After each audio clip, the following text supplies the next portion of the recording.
Hello and welcome back to another episode of the Yellow Gloves podcast. We're back. It's been a while. There haven't been any fights recently. I'm also a week late to recording this because I was away last weekend and I've also been playing a copious amount of Football Manager recently. That's kind of been running my life. So have I been away? Yes. Have I also been lazy? Probably yes. But we're back. Going to chat a little bit about Cage Warriors 155. We're going to do a recap. Probably going to be a shorter one than usual, only because there's not a crazy amount to say about this card. You guys already know my disposition towards these Cage Warriors San Diego events might differ to other people. And yes, this is a Cage Warriors podcast, but that doesn't mean that I'm going to, bend over backwards and accept anything that the promotion throws up. But look, I'm going to just outright say this is one of the more enjoyable San Diego cards that I've watched. There was a lot to talk about, a lot to enjoy, quite a few up-and-coming fighters that I had an eye on already that impressed me a lot last weekend. So I'm recording this on Friday. This is probably going to be out Friday night or Saturday afternoon, maybe. So, yes, I'm a week late. But again, I'm not the biggest fan of these San Diego cards, only because it feels like there's a bit of not can crushing on this card, certainly not, but I feel like on previous cards there's been a lot of, just a hodgepodge of fights that people aren't really interested in. But I think this one, you had a really, really solid main event and a bunch of really promising up and comers, like I said. So a lot to talk about. But before I get into that, I've just got to talk about some of the news recently regarding two Cage Warriors fighters who have been called up to the Dana White's Contender series.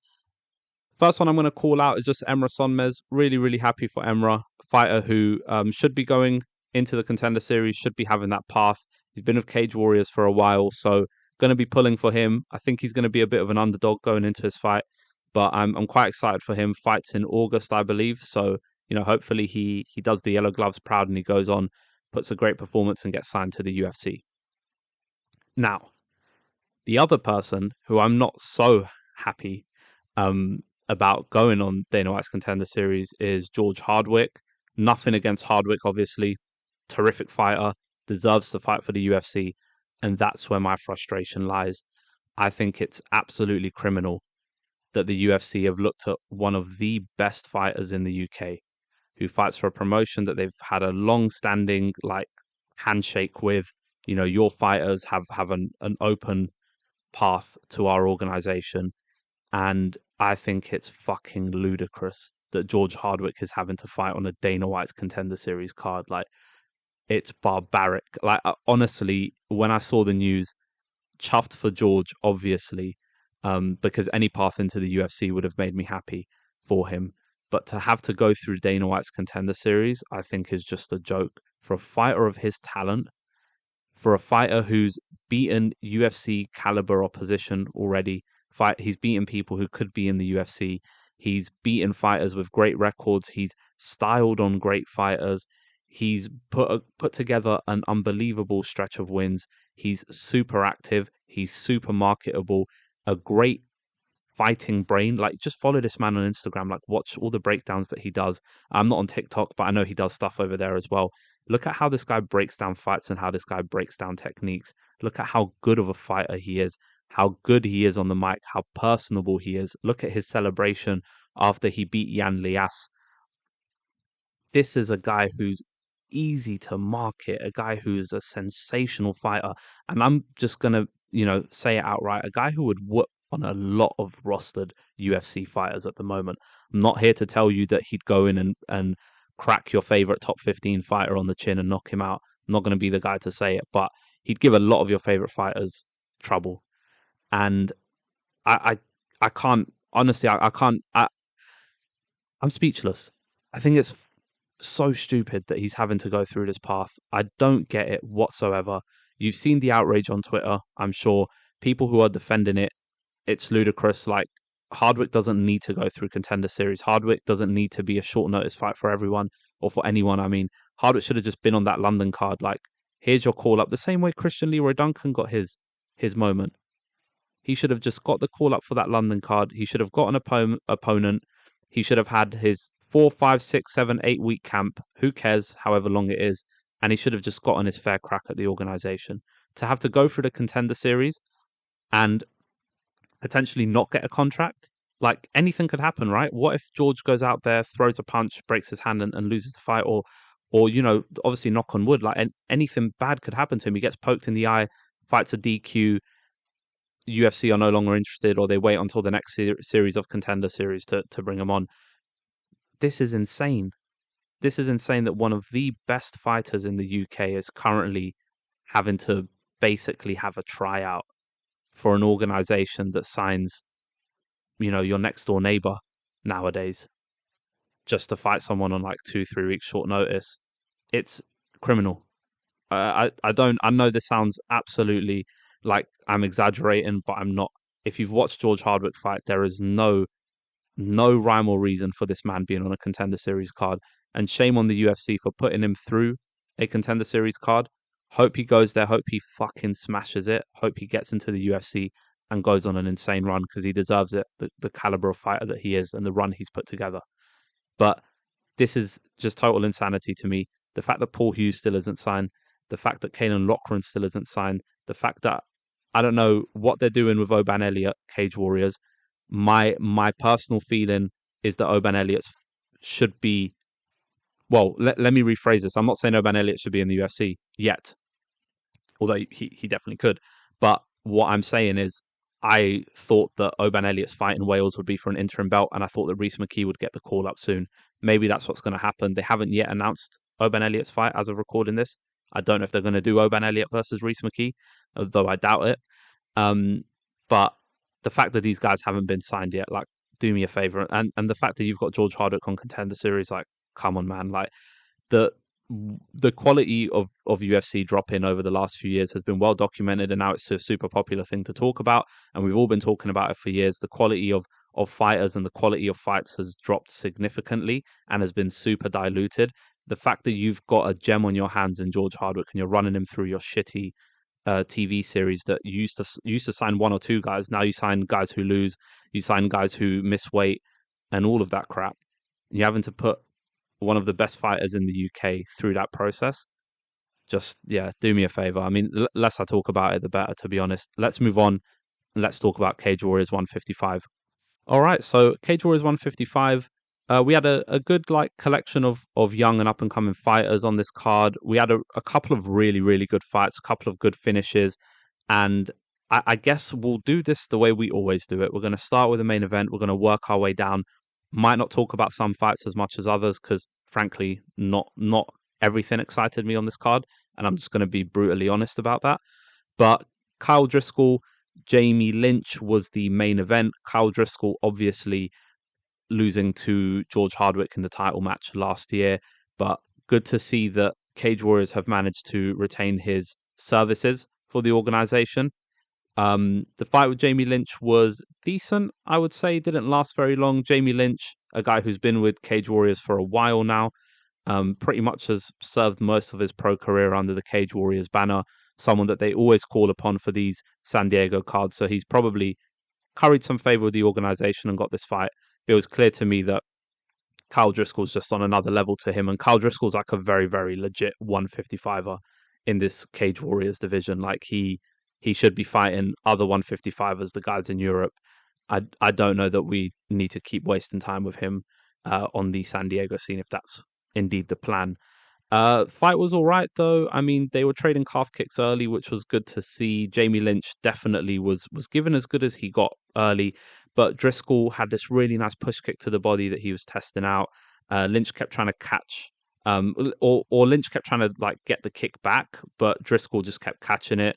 Lynch had a nice right hand on the exit, but Driscoll was just doing a good job of constantly going to the calf. He was faster, he was stronger, he was just better than Lynch on the day. And then, towards the end of the round, Driscoll dropped Jamie Lynch with a big right hand over the top, flattened him out, got the TKO win in the last minute of the round, jumped over the cage, went and celebrated with Steve-O. It was a whole thing. It was good to see Kyle Driscoll win so emphatically after the Hardwick loss. I thought the Hardwick fight, as the fight wore on, Hardwick definitely styled on him, but it was definitely a competitive fight for about a round and a half until Hardwick really started to get his rhythm going. So good to see Driscoll in the win column. Not a fight that I was very enthused about before or after, but just good to see him get a win under the organization. Then in the co-main event, we had Roberto Hernandez versus Moses Diaz. Roberto Hernandez is actually someone that I think fairly highly of, to be honest. Had a very competitive fight here with Moses Diaz, was favored to win, but good to see that he's being matched up with similar level opposition. Obviously, he was 6-1 fighting 4-0 Moses Diaz, so fairly well matched records. He's not fighting a can, which is good to see. Again, they've been matching him up really well recently. He fought John De Jesus last time out in the San Diego setup, so he's being given some really good opposition here, and did really really well in this fight. I personally scored it 30-27 for him. Did some really great work in the first round, chopping calf kicks to start.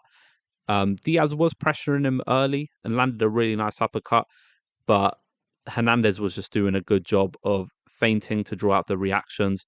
Really good approach early, and then his jab just started to land over and over and over. He found his range and he just exploited it really well. First round, confident in saying Hernandez won that one. Second round, Hernandez turned aggressor a lot more. So we saw Hernandez fighting off the back foot in the first round, jabbing while moving backwards, and just generally fighting off the back foot. Moses Diaz was definitely the aggressor early on, but then, yeah, like I said, second round, Hernandez became the aggressor and started to find success in that level.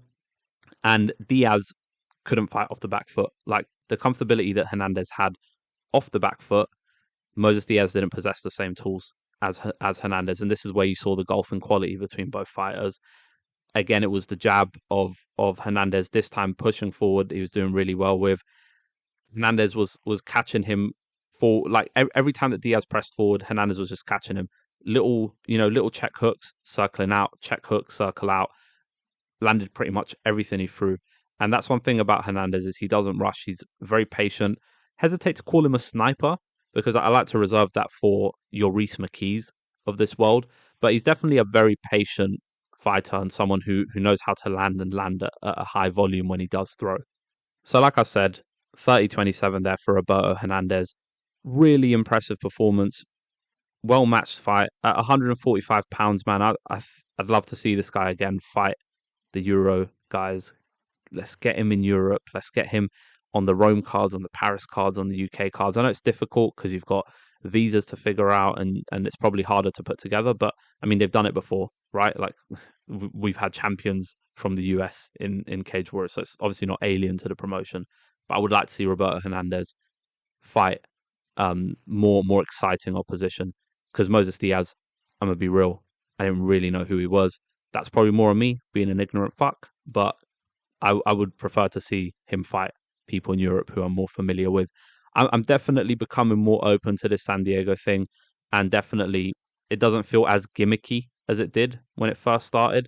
And I feel like they're actually starting to develop a nice pool of talent in San Diego, which was going to be difficult to do because, I mean, in the US and especially in LA, California, like, these guys have an amazing amount of promotions that they could fight for.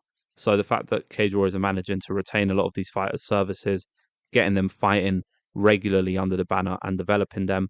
I mean, there's a couple on this card that I was very, very excited about. And Roberto Hernandez, fair play to him. He's definitely one of those. Really good performance. And now for the banger of the night, to the surprise of literally no one, was Damon Wilson versus Juan de Jesus. Damon Wilson is just nuts. I love this guy. I've said it for a while now, with the Harilla fight and even the fight that he had with the what was the guy's nickname? Like the wet noodle or like the super noodle or the something noodle guy that he fought on short notice last time on the San Diego card. Damon Wilson's really fun. He's really aggressive, and sometimes it doesn't always bode well for him because he gets caught in slugfests, and then he's not always the quickest guy in exchanges. But the guy's an absolute pressures forward, has an incredible chin. He's just so resolute and he's just so tough, and it makes him fun to watch. I know we always attribute toughness as some sort of moniker for people when they're losing, and obviously Damon Wilson did lose this fight, but he gave as good as he got, and it was fun to watch him just prodding forward. But John De Jesus, man, I really, really enjoy watching this guy fight. He's only 16-11. I mean, it's not a miraculously beautiful record. Like, it's not anything special, right? Like, we're not looking at that like this guy's the next, or this guy's doing something we've never seen before. He's a vet, and he knows how to fight. He knows how to use his tools well. Has he lost a bunch of fights? Yes.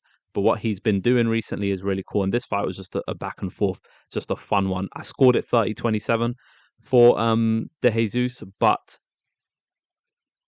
it was definitely a banger for as long as it lasted. Well, it lasted the whole fight, right? So it was a banger for all 15 minutes. And for me, it was the story of the fight was De Jesus. He had just a brilliant jab all fight long, and he was just quick. And every time they got into exchanges, he was just jab out, or he'd like find a little check hook in between, or little prodding kicks here and there just to stop Damon Wilson from pressing forward. Had a really good teep, had nice prodding kicks to the midsection. He was just using his tools really well, circling out, moving backwards. It's hard when you fight a guy like Damon Wilson who's going to keep putting his foot on the gas. But if you're someone who can move laterally, and if you're someone who knows how to use the cage, and you're fighting a guy like Damon Wilson who might not always be the best cage cutter because he's so intent on just pressing forward and trying to knock your head off, I think you can find success. And, fighters who match up with Damon Wilson in the future, this is the fight that you should study, because this showed how you can best nullify his tools on the feet, how you can best mitigate the damage. I mean, you're probably going to get banged out anyways, and you're probably going to get sparked or something, right? Like, Damon Wilson's a really, really, really talented, hard-hitting, fun 145er. So by no means am I saying this guy isn't good or this is the way to beat him for everyone. But if you've got the tools that De Jesus has, if you're longer than Wilson, if you're good moving laterally, if you fight well off the back foot, if you fight well off the jab, you use the jab to build into better striking options or better combinations, then definitely this is a fight to study. Incredibly fun. I mean, towards the end of the fight, it was awesome. Like, that third round, I thought Damon Wilson did really, really well. Had a couple of nice strikes in there. They were both swinging for the fences toward the end, but a comprehensive 30-27 for De Jesus, in my opinion. So a fight to definitely go back and watch. Damon Wilson's always in bangers. De Jesus was in a really good fight with Roberto Hernandez a few months back. So another guy who's not a stranger to good fights. This is the type of fighter you keep in your San Diego scene, and you let him be a litmus test for your up-and-comers. They can beat De Jesus, like Roberto Hernandez, someone to be excited for. If they can't beat De Jesus, it's probably going to be a really fun fight. So a good fighter for the promotion to have, and someone that I enjoy watching as well. All right, so the next fight was David Lopez versus Connor Wilson. This was a mad comeback. For me, you could probably lock up comeback of the year for 2023 under the Cage Warriors banner. We'll probably look at comeback of the year for the Yellow Glove Awards. I don't think that anyone's going to get a better comeback than what David Lopez had in this fight. It was just an immense display of toughness, an immense display of adaptability, an immense display of just getting your moment and just grabbing it with both hands and finding a way to win. Connor Wilson was brilliant early. Like, he was so impressive. He was just reacting fast, really, really good on the eyes, how quickly he enters and exits exchanges. He's 4-3, but don't worry, this guy's going to be a regular fixture in the UK MMA scene or world or elsewhere, basically. He did lose this fight, but man, did I enjoy watching him in that first round. He looked so good. Dropped Lopez with a jab cross, and then clocked Lopez with a head kick as Lopez was coming back up to his feet. Then he had like these really rapid spinning back kicks to the body. So good. Caught a leg kick at one point, landed a head kick off that. Lopez's nose just busted. It was bleeding all over the place. What I loved about Wilson as well, when he got taken down by Lopez in the first round, sprang right back up to his feet. Really impressive from a technical perspective. And just, you can tell he's a bit of an athlete as well. Feinting the jab really well. More spinning back kicks to the body. Just so impressive. He just hunted Lopez down over and over and over. had a lovely left hook to the body late on that Lopez was forced to shoot a takedown just out of total desperation. And then for me, that was, you could argue that was a 10-8 round. I think Lopez was in it, but how long was he in it for truly? Like if you looked at the entire 5 minutes, he probably had around 45 seconds of success. And, he got dropped and Wilson was putting a beating on him. But then in that second round, I mean, Wilson came out active early, more spinning back kicks to the body, a nice roundhouse to the body that he caught. He caught Lopez just under the elbow. And actually that happened a lot on this card. We're going to talk about it with other fighters as well. I love a nice roundhouse that just sneaks under the elbow, like a really nice placed roundhouse kick. And Connor Wilson had that. And then out of nowhere, Lopez just gets a body lock takedown that we don't think much of, transitions into half guard, strikes to open up his path to the back, gets the backpack position, and chokes Connor Wilson out. Didn't even think, after getting 10-8'd, and the way that the round started, with Connor Wilson just doing the same thing, just whooping on him. And David Lopez out of nowhere, I mean, it's 3-1 now, a guy to watch, a very, very tough fighter. And when he got to that back and then he got the neck, there was no one who would have stopped him. Like, he looked so defiant and so ready to just get the fight over and done with. Like, it was very, very impressive. Insane toughness. You won't see a better comeback probably in Cage Warriors this year, because that was some insane shit from David Lopez. So props to him. Connor Wilson will be back. So much fun to watch. Can't wait to see him styling on someone again. It's a shame he lost the way he did, because he was cruising, to be honest. But stuff happens when you're young in your career. You're 4-3, still learning. So we'll definitely see Connor Wilson again for sure. And then we had the main card headliner, which was Sunny Imhotep, great name by the way, versus Jovidon Kajaev. Decent fight, to be honest. I quite enjoyed it. Very, very close, very, very competitive. Rounds 1 and 3 were the clearest in my opinion. Round 1 was Kajaev, landing these big shots early that staggered Imhotep. He was doing really well on the front foot, was Kajaev, and Imhotep couldn't really find his rhythm. He was landing a few clean, straight shots down the pipe, but Kajaev's pressure was just too much for Imhotep for a lot of that fight. And, well, for a lot of that round, sorry. And it was a clear 10-9 in my opinion. Kajaev also ended the round with this really crushing 1-2 that definitely landed on Imhotep's chin. But second round, this was definitely the swing round for a lot of people. I didn't see much dissent about the decision. It was unanimous, 29-28 for Imhotep. That's how I scored it as well. But second round's definitely the swing round, because the first half of the second round is all Kajaev, and then the second half of the second round is all Imhotep. But the difference is, when Kajaev was dominating in this round, he was dominating positionally, and he was dominating with his forward pressure. But when Imhotep's, when the pendulum swung in Imhotep's direction, it was due to really, really powerful shots that he was landing. Had a nice combination of strikes and a knee up the middle, and Kajaev was just less defensively sound towards the end of that round. Imhotep landed a really nice right hook, massive power shot. I mean, you heard it echoed around the arena.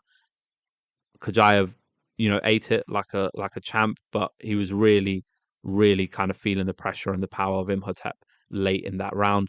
As I said, I scored it to Imhotep, so I had it 19-19. And then the third round was pretty much routine one-way traffic for Imhotep. Started around as the aggressor, and this is where I wanted to see what's Kajaev like off the back foot, because we know what Imhotep's like, which wasn't very good. But now that, let's see how the roles reverse now that they're 10 minutes into a fight. And Imhotep's jab just started working wonders, just popping 1-2, just kept popping it over and over again, switching stances as well to work in different combinations off the jab, which I always like to see.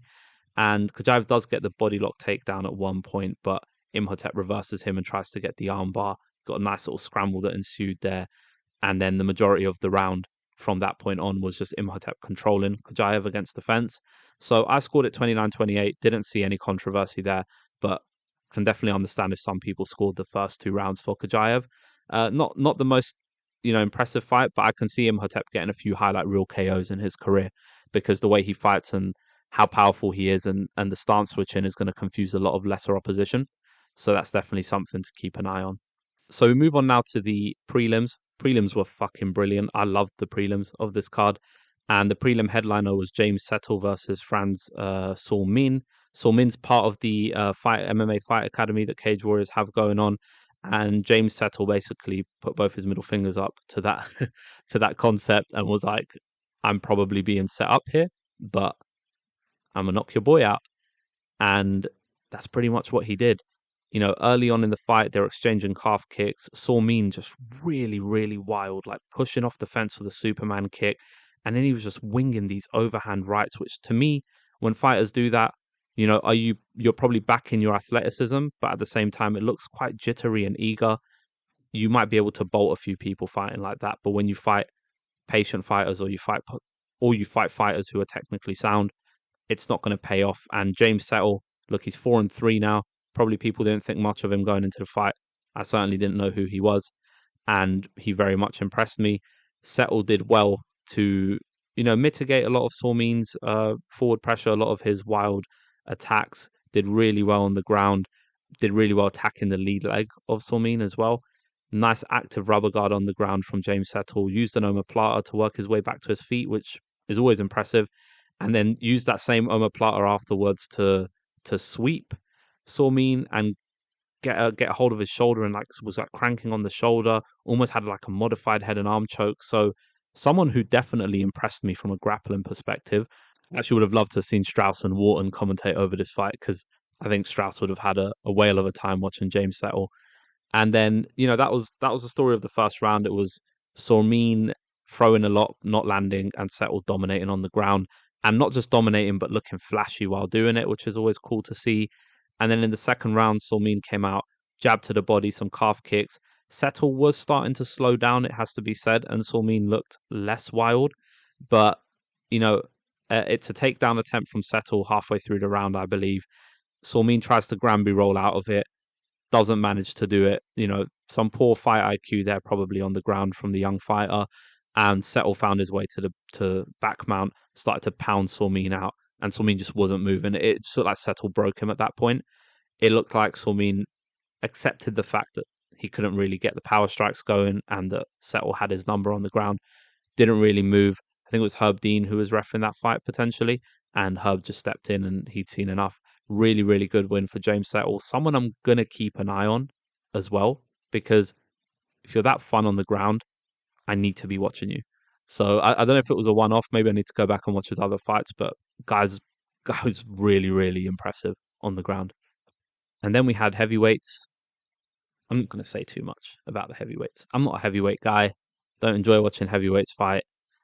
This one was, you know, I write down notes as I watch these fights. I have a couple of sentences for each round. Whereas if you compare it to the fight I just spoke about, where I had 11 sentences written out, or 11 bullet points for the James Settle Franz Saulmin round one. And that was just round one. And then, you know, the 3 rounds of this Chris Lewis versus Elijah Harris fight, I wrote about, you know, collectively, I wrote about 6 bullet points altogether. The biggest takeaway from this fight was Angela Hill on commentary. You know, Angela Hill's always a warm, bubbly personality, and she's quite fun on these broadcasts, these Cage Warrior broadcasts. But I think my favorite moment was when in between rounds, the second round's about to start, and Chris Lewis and Elijah Harris are stood across from each other, and you know, camera pans in on Chris Lewis, and Angela Hill's like, "Look at him, he's staring at Elijah Harris like he's a big burger," which is amazing because they're heavyweights, and that's funny. And that was probably the highlight of the fight. Round 3, I will give Chris Lewis some props, because in round 3 he does get a really nice elbow over the top, crushing knee, another elbow, more shots up against the clinch, and just opened Harris up with the elbows. Good flow of strikes with a minute left of the fight. So, you know, decent heavyweight cardio, it has to be said, for Chris Lewis. He's 3-4 now, so I don't know how much of that fight meant anything to anyone, but you know, he got the win late.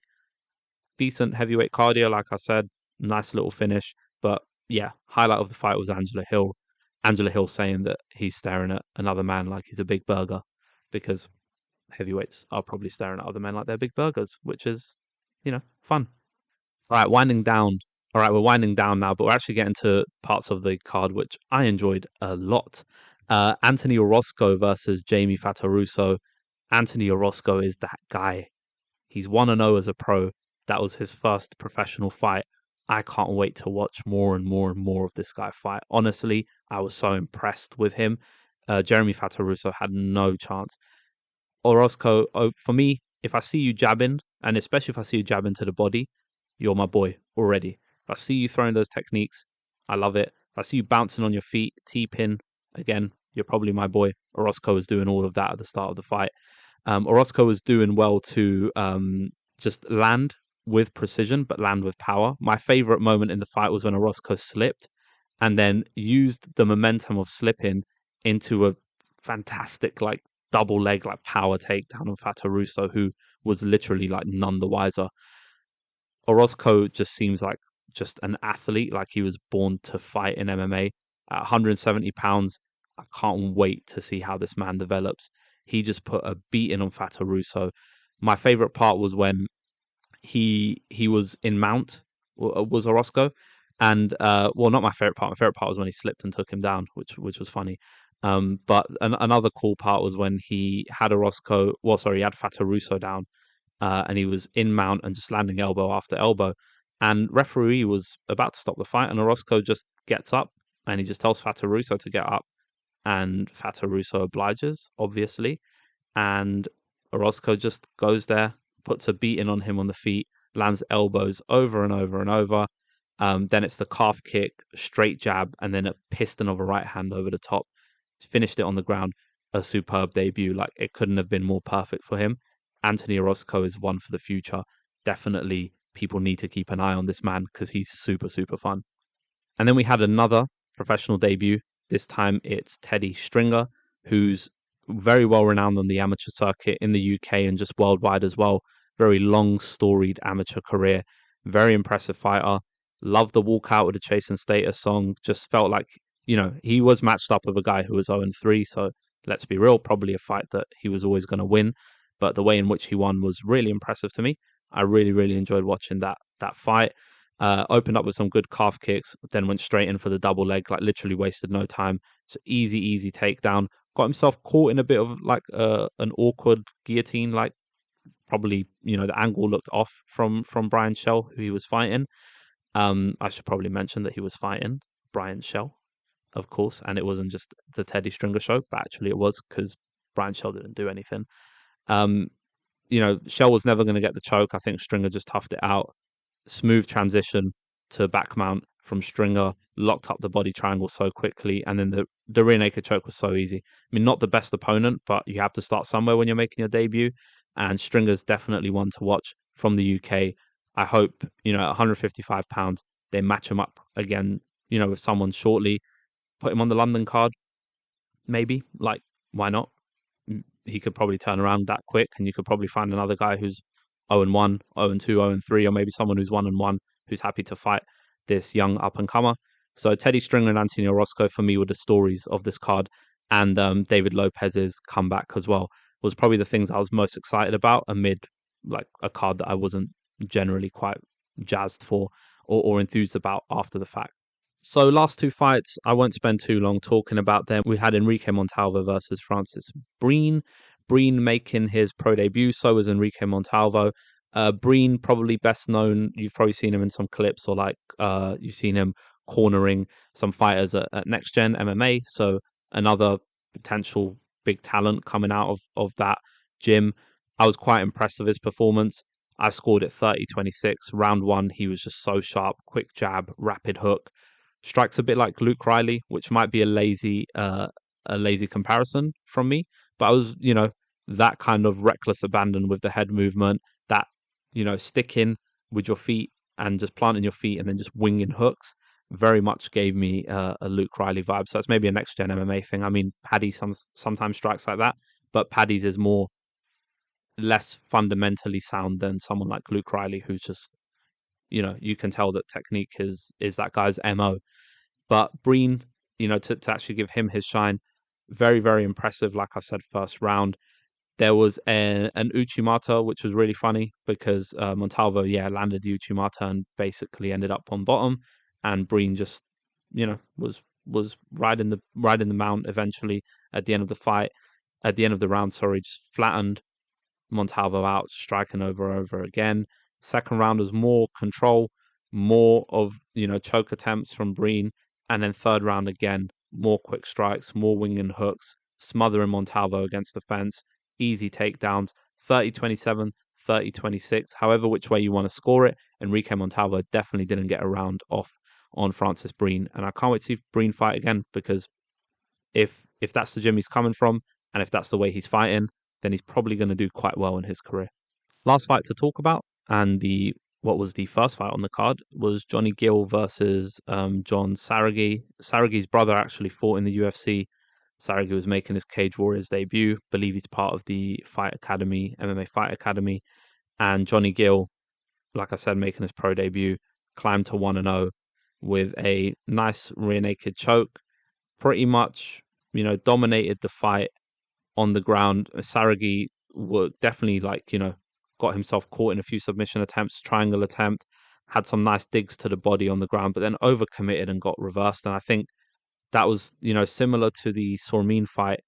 Sormin and Saragi, obviously not to compare them because they're from the same country, but just the way that they fought was very much overcommitting, overextending, and just suffering for that. And John Gill just did well to expose Saragi's lack of IQ on the ground, got the submission win, climbed to 1-0. So someone that we'll probably see again in the San Diego scene. So that was not practically, that was the entire card. All 11 fights of it. Pretty fun. It's nice to see a more developed card. Last time I think they had 6 or 7 fights. It wasn't the most fun card, and there was a lot of fighters that pulled out. But this was a decent San Diego card. I quite enjoyed it. I enjoyed it more than the usual. And if this is what they're going to be like moving forward, then I might be a fan a few cards from now. Because I don't want to come across as a hater, and I was definitely open-minded for this one. Anthony Orozco, Teddy Stringer, Francis Breen, David Lopez's comeback, Roberto Hernandez. There was definitely a lot of cool moments in this fight, or in this card. And also, speaking of fight, John De Jesus and Damon Wilson obviously put on a pretty nice one. It was a shame that the Milad Hardy fight was cancelled. Alex Trinidad pulled out on very, very short notice. So, hopefully he's well and all's well with his health. Milad Hardy just can't catch a break. Just want to see this guy fight. I know he's in this Fight Academy thing. Hope that goes well for him, but I just want to see Milad Hardy fight people, because I've said it before and I'll say it again. He's one of the most exciting prospects at 145 pounds that most people aren't yet aware of. So just wanted to put that out there. Can't wait for him to fight again. There was another fight on this card that got cancelled. It was Bill Wilson versus Bobby Winter. Maybe I've seen Bill Wilson fight. I don't know. I think he was on the last San Diego card. Don't know who Bobby Winter is, so not much I can say about that. But that kind of wraps up the recap. Obviously, we'll be back. Can't wait to recap we're going to preview the Wales card closer to time, July 1st. And we're also going to do a recap show of that. And anything that happens in between, we're going to look at. And probably next month, before George Hardwick's Dana White Contender Series fight, I'm probably going to do a fighter breakdown like I did for Christian Leroy Duncan, just so people who aren't familiar with him can listen in on the pod. Allows me to play around a bit more as well with the format of the podcast, and doing less recappy preview stuff and doing more fight breakdowns, which anyone who knows me knows I love fight analysis and I love analyzing fights. So that's more kind of my bag than the recaps and the previews, which of course I enjoy doing, but doesn't want to talk about fights in depth, So that's practically it for this one. If you guys enjoyed it, please, leave a like, rating, comment, wherever you're listening to this on, Spotify, Google, iTunes, YouTube, wherever. Just leave some good feedback. It's always nice to see good feedback, or leave some bad feedback. If I suck, I'd like to know. Other than that, I guess that's it for this episode. Thank you for listening, and I'll catch you all on the next one.